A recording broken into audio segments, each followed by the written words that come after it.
You know us. You know I'm going to use this shipping tape roll. So what do you do with that knowledge that you have on me? You try to take advantage of it. I couldn't do it. So they said, well, oh, I did not.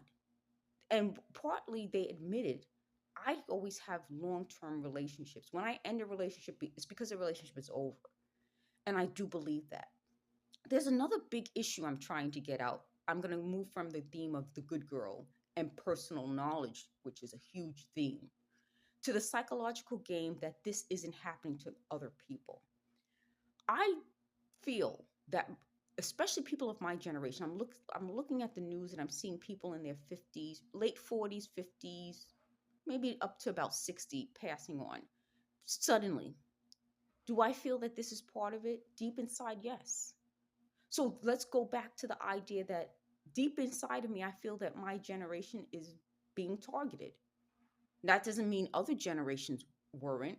I think, as I'm looking over the old documents and research that's being released now on MK Ultra and the different psychological warfare and tactics that the United States developed after the Soviet Union had their psychological tactics, I believe that's part of this idea of knowledge, knowing something, knowing someone, having knowledge that everyone else doesn't have, which works to people's advantage and against the people who don't have the knowledge, which is why I said one of their big psychological games on me is telling one person one thing and me something different. So we can't ever match knowledge.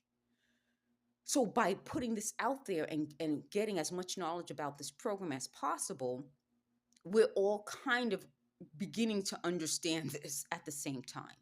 And why I think it's important that about my generation is because if those experiments started in the 50s, like after World War II, so we're saying the late 40s, 50s, 60s, and the effects of those experiments led to what happened in the 70s and 80s. Well, who was around that time? They said the last of this MK Ultra documents was in 1973.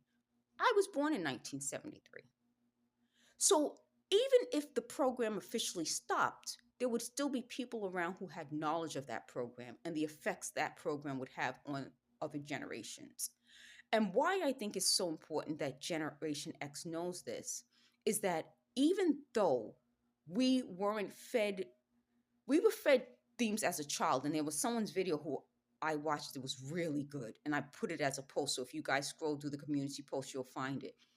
There are psychological games that were played on us as children as Gen X. And part of it was about being disliked. And I want to go back to